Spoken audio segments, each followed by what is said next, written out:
जय हिंद दोस्तों, मेरा नाम है पंकज चौधरी और आप देख रहे हैं आपका अपना YouTube चैनल पंकज फौजी ग्रुप। दोस्तों आज की वीडियो उन सभी स्टूडेंट के लिए है या जो जॉब में है उनके लिए है, जो मैरिड हैं या मैरिड तो देखो सभी को मैरिड होने वाले हैं, आज नहीं तो कल सबको शादीशुदा होना ही है। कुछ ही होंगे जिन्होंने सोचा होगा कि यार मैं शादी नहीं करूँगा, लेकिन उनको भी शादी करनी पड़ेगी, ये एक सत्य है। तो आज उन्हीं के लिए है कि आपको जिनकी शादी हो गई है उनको क्या क्या बेनिफिट मिलने वाले हैं, चाहे वो SSC GD के थ्रू गए हो, हेड पोस्टर मिनिस्टर के थ्रू गए हो या किसी भी तरह से ट्रेड्समैन के थ्रू है, किसी भी तरह से आप एक पैरामिलिट्री फोर्सेस में जॉब करते हैं तो उनके लिए क्या क्या बेनिफिट होने वाले हैं। अगर मेल है और फीमेल दोनों की बात हम इस वीडियो में करेंगे।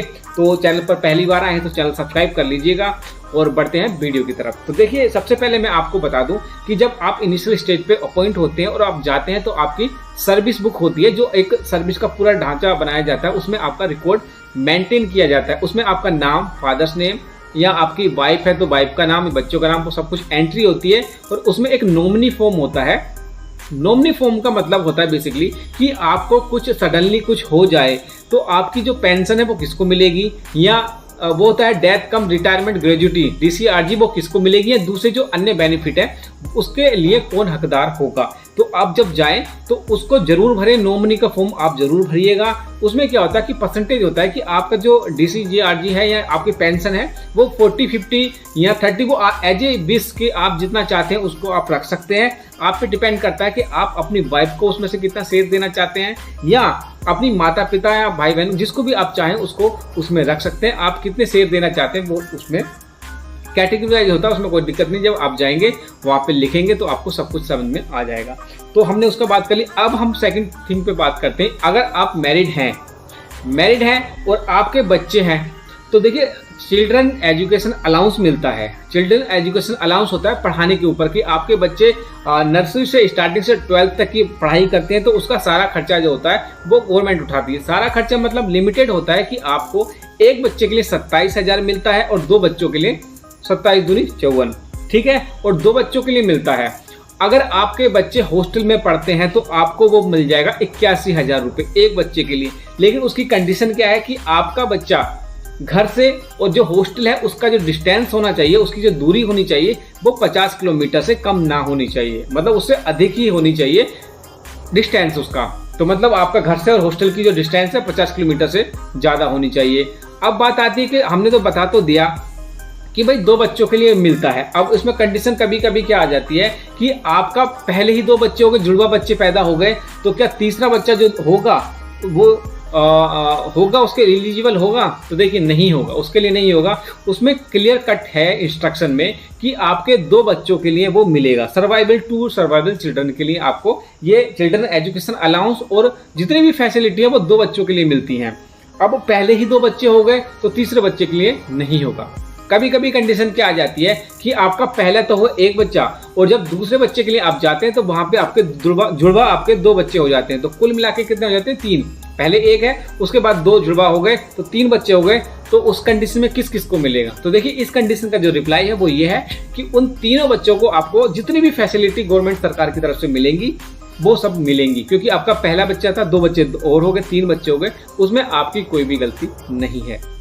तो CA के मैंने बता दिया, आपको एक बच्चे के लिए 27,000 रुपये और दो बच्चों के लिए 54,000 रुपये। अगर आप हॉस्टल सब्सिडी लेते हैं, मतलब आप हॉस्टल में बच्चों को पढ़ने के लिए भेजते हैं, तो एक बच्चे के लिए 81,000 रुपये मिलेगा। ये इसकी बात कर लेती है हमने। अब हम बात करते हैं नेक्स्ट बेनिफिट की। देखिए, LTC लीव ट्रेवल कंसेशन होता है। LTC लीव ट्रेवल कंसेशन, उसमें क्या होता है कि जो नए अपॉइंटी होते हैं उनको हर साल प्लेस ऑफ पोस्टिंग से होम टाउन के लिए एक ट्रैवल कंसेशन मिल जाता है कि आप प्लेस ऑफ पोस्टिंग से अपने घर के लिए अपने और बच्चों के साथ आ जा सकते हैं। उसका जो किराया है वो सरकार उठाएगी, जो न्यू अपॉइंटी होते हैं उनके लिए। उसके बाद 4 साल तक आप रह सकते हैं और चौथे साल आप अपना ऑल ओवर इंडिया कहीं भी अपने फैमिली के साथ घूमने जा सकते हैं विदाउट एनी कॉस्ट। मतलब उसका सारा खर्चा, ट्रैवलिंग का सारा खर्चा गवर्नमेंट सरकार उठाएगी। ये सब कुछ था। नेक्स्ट चलते हैं हम आपका मेडिकल फैसिलिटी के ऊपर। देखिए, मेडिकल फैसिलिटी में क्या होता है, मेडिकल फैसिलिटी दो तरह की होती है।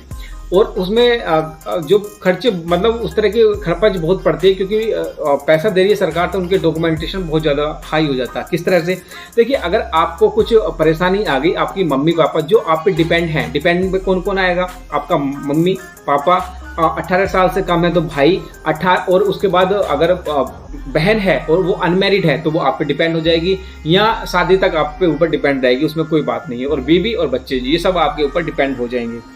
माता पिता का ऐसा होता है अगर वो गवर्नमेंट सर्वेंट नहीं है और उनकी इनकम 9,000 से कम है और वो आप पे डिपेंड हो जाएंगे, लेकिन उनकी गवर्नमेंट सर्वेंट है तो वो आप पे डिपेंड नहीं होंगे।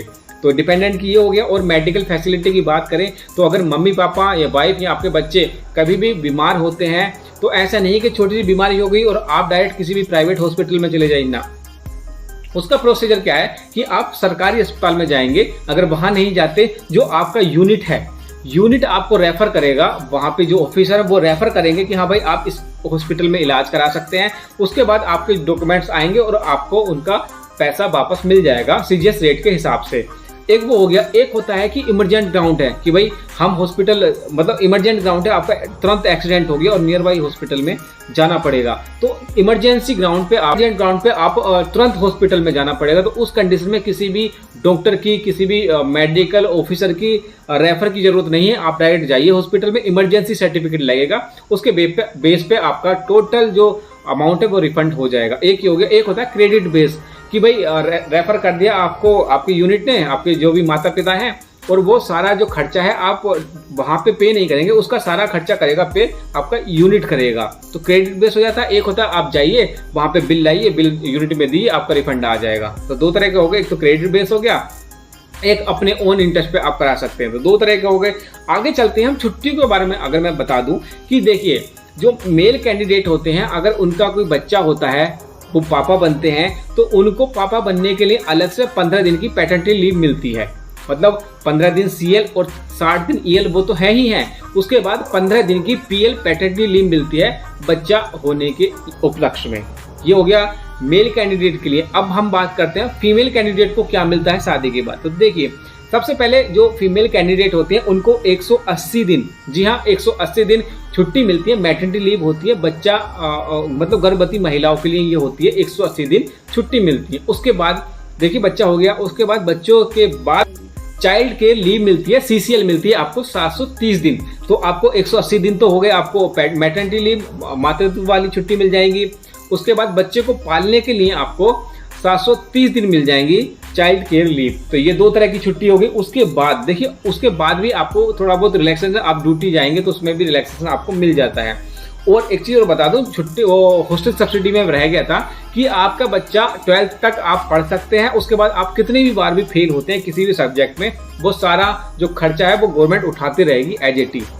आया समझ में? अगर आपको अभी भी कोई क्वेरी है, अभी भी अगर डाउट है किसी चीज के बारे में, तो ये सब कुछ बेनिफिट मिलता है। अगर डाउट है तो मेरे से पूछ सकते हैं, कमेंट्स बॉक्स में आप लिख सकते हैं आपकी जो भी क्वेरी है, क्योंकि वीडियो बहुत ज्यादा लंबी हो जाएगी। दूसरे भी बेनिफिट मिलते हैं तो हम आपको बता देंगे, आप कमेंट्स बॉक्स में लिख सकते हैं। चैनल पर पहली बार है तो चैनल सब्सक्राइब कर लीजिएगा, हमें इंस्टाग्राम पे फॉलो कर लीजिएगा, टेलीग्राम ग्रुप ज्वाइन कर लीजिएगा। अगर आपके कोई भी क्वेश्चन है वहां भी दूसरे प्लेटफॉर्म पे आप हमसे पूछ सकते हैं। तो चैनल सब्सक्राइब कर लीजिएगा। मिलते हैं अगले वीडियो में, तब तक के लिए टाटा।